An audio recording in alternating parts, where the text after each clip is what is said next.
کام کرے۔ مسجد فرائض کے لیے ہے اور نوافل کے لیے گھر ہیں، تو امید ہے میری اس بات پہ آپ غور فرمائیں گے، ناراض نہیں ہوں گے۔ تو میرے بھائی بہنوں، اس رات میں کوئی بندگی عبادت مخصوص نہیں۔ ہاں، آپ تہجد کے نوافل پڑھیں، ساری رات پڑھیں، آپ قرآن کی تلاوت کریں، ساری رات کریں، آپ اللہ کا ذکر فرمائیں، ساری رات فرمائیں، آپ دعا مانگیں، چاہے ساری رات مانگیں۔ یہ مخصوص اعمال یہ ہیں: نماز، تلاوت، ذکر اور دعا، اور آنسوؤں کے ساتھ۔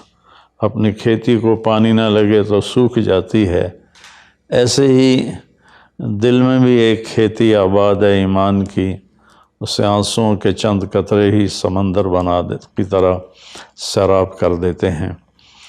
تو آنسوؤں کے ساتھ نہ ہو تو کم از کم رونے والی کیفیت ہو۔ تو یہ تو اتنا سا شب برات ہے۔ روزے کے بارے میں جو ابن ماجہ کی روایت ہے، قوموا لیلہا وصوموا شہرہا، یہ روایت بہت شدید ضعیف ہے، اور علامہ البانی رحمۃ اللہ علیہ نے اس کو موضوع قرار دیا ہے۔ تو اس میں روزہ اس نیت سے رکھنا کہ میرے نبی کی سنت ہے، یہ غلط ہے، اس طرح یہ بدعت بن جائے گا۔ کوئی ویسے نفلی روزہ اس رات میں رکھنا چاہتا ہے مستحب سمجھ کے، نفل سمجھ کے، وہ میرے خیال میں اس میں کوئی قباحت نہیں ہے، لیکن سنت سمجھ کے اگر وہ رکھنا چاہتا ہے تو یہ بات صحیح نہیں ہے، چونکہ روزے والی روایت بالکل قابل اعتبار، قابل حجت نہیں ہے۔ اس میں تمام محدثین کا اتفاق ہے کہ یہ روایت شدید ضعیف ہے، اور شدید ضعیف سے استدلال نہیں ہوتا، اس کو حجت نہیں بنایا جاتا۔ کمزور اس کا ضعف اتنا شدید نہ ہو اور کئی حدیثیں جمع ہو جائیں تو پھر اس میں ایک طاقت آ جاتی ہے۔ تو اپنے آپ کو جوڑو اللہ کے قرآن کے ساتھ، اللہ کے نبی کی حدیث کے ساتھ۔ صحیح حدیث آپ کا ماخذ ہوگا تو آپ کو آسانی ہوگی کرنے میں۔ تو اصل میں عبادات میں اعتدال ہے۔ شاید ہی کوئی رات میرے نبی ساری رات جاگے ہوں، شاید، اور شاید ہی کبھی آپ نے مسلسل، اس میں تو میں پورے یقین سے کہہ سکتا ہوں کہ آپ نے زندگی میں ایک دفعہ بھی عشاء کے وضو سے فجر کی نماز نہیں ادا فرمائی۔ بعد میں ایک رہبانیت کا ٹچ آیا کہ بندگی میں بہت زیادہ زیادتی اور اپنے نفس کشی میں راہبوں جیسی تھوڑی تھوڑی جھلک۔ ایک اللہ والے تھے تو وہ اپنے سر کے بالوں کو رسہ باندھ لیتے تھے اور نفل پڑھتے تھے، تو جب ان کو نیند آتی تھی اور سر جھٹکا لیتا تھا تو اوپر سے رسہ تھا، ان کو زور سے جھٹکا لگتا، درد ہوتا، آنکھ کھل جاتی اور پھر وہ نفل شروع فرما دیتے۔ یہ میرے نبی کا طریقہ بھی نہیں، میرے نبی کو پسند بھی نہیں۔ ایک بزرگ تھے، آنکھوں میں نمک کی سلائی ڈال لیتے تھے کہ میری آنکھوں میں مرچیں لگیں گی میں نماز پڑھوں۔ پھر کئیوں کے واقعات ہیں، عشاء کے وضو سے فجر کی نماز پڑھی، عشاء کے وضو سے فجر کی نماز پڑھی۔ یہ ان کی ذات کے لیے اچھے عمل ہیں، لیکن یہ دین اسلام کی دعوت نہیں ہے، نہ ہی یہ دعوت ہم غیروں کو پیش کر سکتے ہیں، یہ تو ان کو بھگانے والی بات ہے۔ ایک بزرگ میں آتا ہے کے بارے میں آتا ہے 25 سال جنگلوں کی خاک چھانتے رہے، 25 سال باہر ہی نہیں آئے۔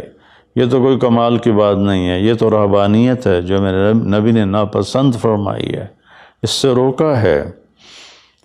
اعتدال ہے، کذالک جعلناکم امۃ وسطا، ہم نے تمہیں اعتدال والی امت بنایا ہے، نہ دنیا کی طرف ایسا جھکاؤ ہے کہ یہود کی طرح، نہ رہبانیت کا ایسا جھکاؤ ہے عیسائیوں کی طرح، تم درمیان میں ہو۔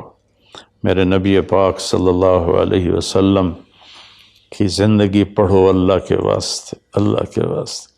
ہم اولیاء کرام کی کتابیں پڑھتے ہیں، وہ اکثر اس میں جھوٹے قصے ہیں، کیونکہ سند تو ہے کوئی نہیں۔ سند کے بغیر، سند کیا ہے؟ میں آپ سے بات کرتا ہوں تو آپ کہتے ہیں جی آپ نے کہاں سے سنا؟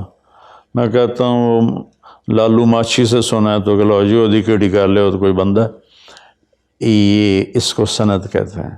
بھئی آپ نے یہ کہاں سے بات سنی؟ میں کہوں میں نے مفتی تقی عثمانی صاحب سے سنی، تو کہ ہاں یہ ٹھیک ہے، اس کو سند کہتے ہیں کہ جو بات پہنچی ہے مجھ تک، کون پہنچانے والا ہے؟ اگر وہ صحیح مضبوط آدمی ہے وہ بات مضبوط ہو جائے گی، اگر وہ کمزور آدمی ہے بات کمزور ہو جائے گی۔ تو ہمارے ہاں جو بر صغیر میں کتابیں چھپتی ہیں اولیاء کرام کی زندگی کے بارے میں، وہ جھوٹے قصوں سے بھری پڑی ہیں، ان کی کوئی سند نہیں ہے۔ اللہ کے واسطے نبی کی زندگی پڑھو، آپ کو پتہ چلے گا زندگی ہے کیا۔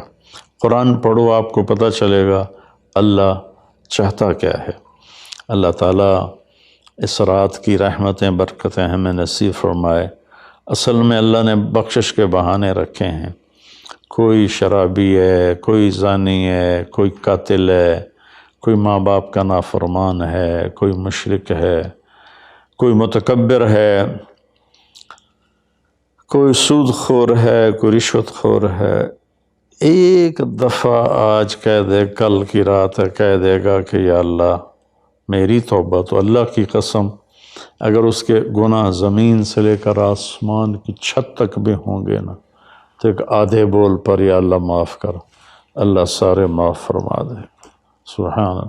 آگے جملہ بڑا خوبصورت ہے، وَلَا وَبَالِ، اس میں تکبر ہے، وَلَا وَبَالِ، ہمیں کسی چیز کی کوئی پرواہ نہیں۔ تو کسی نافرمان کو حقیر نہ جانو، اور کبھی اپنی نیکی پہ تکبر نہ کرو۔ اور ایک جرم اور بھی ہے جو میں کہتے کہتے 30 سال ہو گئے، فرقہ واریت سے توبہ کرو۔ اپنے فرقے پہ جمے رہو، لیکن دوسروں سے نفرت، سلام بھی نہ کرنا، جنازہ بھی نہ پڑھنا، حرم شریف میں جا کر بھی نمازیں نہ پڑھنا۔ اچھا اللہ کے واسطے آج بہت اویئرنیس ہو چکی ہے، تو مہربانی کرو، امت بنو، محبت کرو، ایک دوسرے سے ملو جلو، ہم امت بن کے چلیں۔ اختلاف رائے کے فیصلے آخرت میں ہو جائیں گے۔ قُلْ كُلٌّ يَعْمَلُ عَلَى شَاكِلَتِهِ فَرَبُّكُمْ أَعْلَمُ بِمَنْ هُوَ أَهْدَىٰ سَبِيلًا۔ ایسی اس میں جو دیگیں چڑھائی جاتی ہیں، خیرات کی جاتی ہے، یہ بھی بدعت، سنت سمجھ کے کوئی کرے گا تو بدعت ہے، ویسے فی سبیل اللہ کوئی دیگ کرنا چاہتا ہے تو ٹھیک ہے۔ اللہ تعالی ہمیں عمل کی توفیق بخشے۔ السلام علیکم۔ آئیں مل کر بھوک مٹائیں، بجھے ہوئے چولہے پھر سے جلائیں۔ غذائی قلت کے شکار ہزاروں افراد آپ کی مدد کے منتظر ہیں۔ آگے بڑھیں اور ان کی امید بنیں۔ اپنے صدقات اور عطیات MTJ فاؤنڈیشن تک پہنچائیں۔